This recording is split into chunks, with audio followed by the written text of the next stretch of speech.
Bienvenue dans l'invité de la rédaction depuis Abidjan. Quel consensus pour un meilleur déroulement du processus électoral en Côte d'Ivoire à l'horizon 2020? Nous en parlons sur Médien TV Afrique avec notre invité Sindou Bamba. Sindou Bamba, merci d'être avec nous. Je rappelle que vous êtes le coordinateur général de la plateforme de la société civile pour l'observation des élections en Côte d'Ivoire, mais également du regroupement des acteurs ivoiriens des droits humains. Merci d'avoir accepté notre invitation. Alors, vous suivez de très près l'actualité politique locale. Quelle lecture faites-vous de l'amnistie accordée par le chef de l'État à plus de 800 prisonniers en Côte d'Ivoire? D'abord, merci de nous avoir invités à cette émission.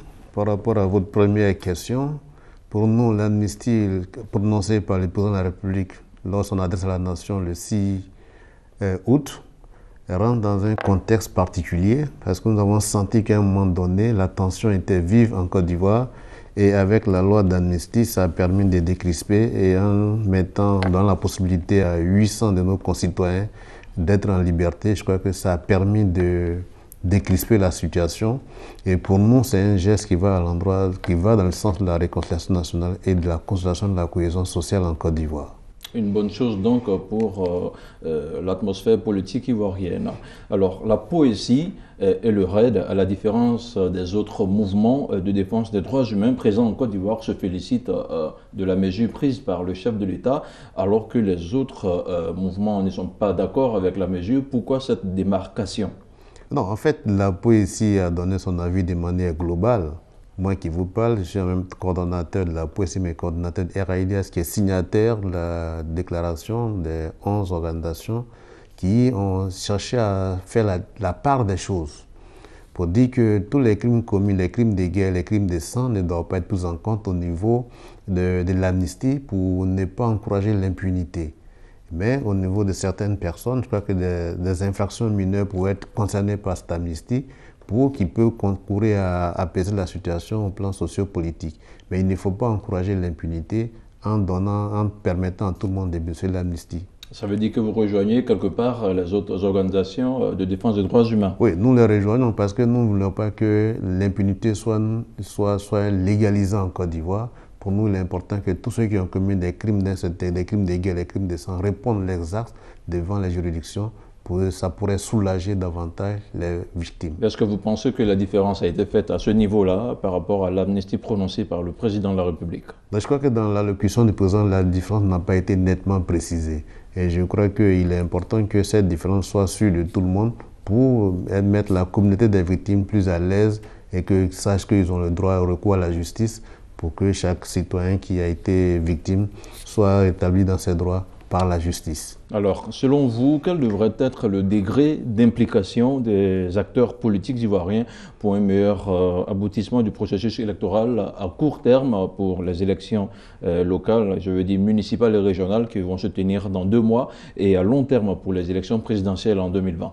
Je crois que déjà le gouvernement faisant l'amnistie pour un certain nombre pour les 800 personnes, et il est important que le gouvernement continue dans ce sens pour apaiser la situation sociopolitique. Et également que l'opposition aussi joue sa carte dans ce processus. Quand je dis apaiser la situation sociopolitique, c'est aujourd'hui, il y avait des débats qui étaient pendants. Par exemple, la question du financement des partis politiques, la question de la CEI qui était une revendication des partis de l'opposition. Il y a également la question de la réforme du code électoral qui est une réalité. Il y a la question du financement des partis politiques. Donc nous demandons aux acteurs politiques, au gouvernement d'avoir un cadre d'échange avec les acteurs politiques pour qu'il y ait un consensus se dégage sur ces différents thèmes qui pourraient concourir à avoir un climat apaisé pour les élections locales et pour les élections de 2020 également. D'accord. Alors, dans son discours du 6 août dernier, le président s'est engagé à une refonte de l'actuelle commission électorale indépendante qui est désuète depuis pas mal de temps déjà, ce qui n'était pas le cas il y a quelques mois. Donc, c'est sans doute sinon un revirement de situation qui convient dorénavant aux différents partis politiques de l'opposition, mais à 2 mois des élections municipales et régionales, comment est-ce que cette refonte de la CEI peut se faire? Je crois que pour la réforme de la CEI, le gouvernement, il y avait la question de l'arrêt de la Cour qui était pendant. La Côte d'Ivoire était partie de la Cour africaine. Donc elle ne peut pas se soustraire de la Cour africaine.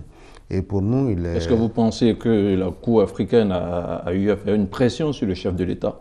Non, dès l'instant où la Cour africaine a rendu une décision, que la Côte d'Ivoire étant État partie, elle doit s'aligner sur la décision de la Cour.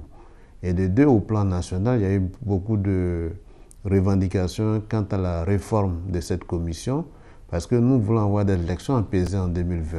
Et dès l'instant où il y a eu un consensus en 2014, et que ce consensus est remis en cause par une partie des acteurs de ce consensus, il était important que le gouvernement regarde ça de plus près pour demander à ce qu'on ait un nouveau consensus pour la mise en place d'une nouvelle commission. Et je crois qu'il n'est pas encore trop tard.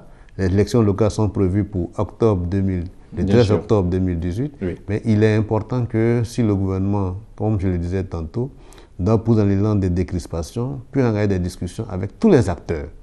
Pas seulement les acteurs politiques, mais avec les acteurs de la société civile également impliqués dans le processus électoral pour qu'un consensus fort se dégage, comme la presse l'a souhaité, pour la mise en place d'une nouvelle commission électorale indépendante. Maintenant, au cours de ces échanges, s'il est opportun de reporter les élections régionales et municipales, cela fera l'objet d'un consensus afin qu'une nouvelle commission voie le jour et que toutes les parties puissent participer réellement aux élections locales. Oui. Mais il faut retenir que la mise en place d'une nouvelle commission n'est pas seulement la commission centrale. Parce que nous avons plus de 500 et quelques commissions locales, et donc au-delà de la commission centrale, il faut pouvoir insérer toutes ces commissions qui doivent être qui sont la cheville ouvrière. Ce qui va sans dire qu'il va falloir mettre un processus, un calendrier d'exécution en place qui va s'étendre sur plusieurs mois. Plusieurs mois. D'où le report de ces élections municipales et régionales à venir. Donc nous demandons qu'un consensus soit trouvé entre les différents acteurs. Voilà pourquoi nous avons demandé au gouvernement de mettre en place un cadre inclusif d'échange avec gouvernement, partis politiques, pouvoir comme opposition et les acteurs de la société civile qui sont impliqués dans le processus électoral pour qu'un nouveau consensus se dégage pour l'organisation des élections locales et du processus électoral de 2020. Alors, au niveau de la poésie et du RAID, il n'y a pas que cette question qui vous préoccupe, il y a également la question de la corruption qui est un fléau qui vous préoccupe au plus haut niveau. Quelles sont vos inquiétudes à proprement dit et quelles sont les propositions que vous avez faites dans ce sens? Je crois que le président de la République a lui-même, dans son allocution, a tiré la sonnette d'alarme, c'est-à-dire que la corruption est devenue un phénomène qui inquiète les opérateurs économiques.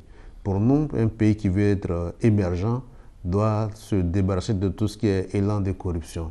Donc, le président de la République ayant compris cela, il a été le premier à tirer la sonnette d'alarme. Et donc, nous disons qu'il est important que cette lutte soit vraiment mise en œuvre de manière efficace. Étant donné que nous avons une haute autorité de la communication, une haute autorité de la bonne gouvernance qui est en charge de lutter contre la corruption. Vous la remettez en cause? Non, nous ne la remettons pas en cause. Nous disons qu'il faut la réformer pour qu'elle soit encore plus opérationnelle. Par exemple, nous suggérons qu'on change le nom. C'est-à-dire qu'on dise directement la haute autorité de la lutte contre la corruption que de la bonne gouvernance. C'est une proposition que nous faisons. Pour nous, il faut la renforcer davantage pour qu'elle soit plus opérationnelle et qu'elle puisse faire son travail efficacement. Donc pour nous, il est important que cette commission joue pleinement son rôle. On ne la remet pas en cause, mais on demande de la renforcer davantage à travers une réforme et qu'elle soit plus opérationnelle sur le terrain. Ce qui veut dire que vous estimez qu'elle n'est pas plus opérationnelle. Pour nous, elle n'a pas encore atteint sa vitesse de croisière malgré le nombre d'années qu'elle existe, cette institution-là. Alors, au niveau de la poésie, je le disais tout à l'heure, vous avez fait des recommandations à l'issue de la déclaration du chef de l'État. Quelles sont les grandes lignes de vos différentes recommandations? Oui, donc quand nous avons écouté le président de la République, le chef de l'État, dans son annonce, on avait fait identifier 4 points. Il y avait la question de l'amnistie, pour voir un peu l'impact de l'amnistie dans le processus de réconciliation nationale, parce que pour nous, ça venait booster. Étant donné que chaque fois que les populations se plaignent, non, nos fils sont en prison, si aujourd'hui tous les fils sont sortis, ceux qui sont en exil ont la possibilité de rentrer, et de surcroît, si les comptes sont dégelés, ça concourt déjà à décrisper l'atmosphère sociopolitique qui était devenue tendue. Et en plus de cela, il y a la question de la réforme de la CEI. Sur cette question, la poésie a souhaité qu'il y ait un large consensus, que le dialogue soit ouvert à toutes les parties prenantes. Ce n'est pas seulement les partis politiques qui sont intéressés, ce n'est pas comme eux-mêmes aiment le dire, les acteurs du jeu politique, c'est eux qui compétissent. Mais il y a aussi la société civile qui observe.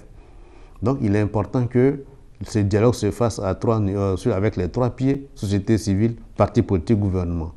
Parti politique, opposition, mais il y a aussi la question de la corruption. Nous avons estimé qu'il était important que des mesures soient prises idoines, telles que la haute autorité de la bonne gouvernance s'implique davantage en la renforçant. Également au niveau des jeunes, le président peut aborder la question des jeunes et des femmes.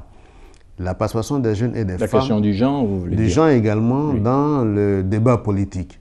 Il en a abordé. Pour nous, il est important qu'une loi soit prise dans ce sens pour voir est-ce qu'il faut un quota, une parité, pour permettre aux femmes d'être plus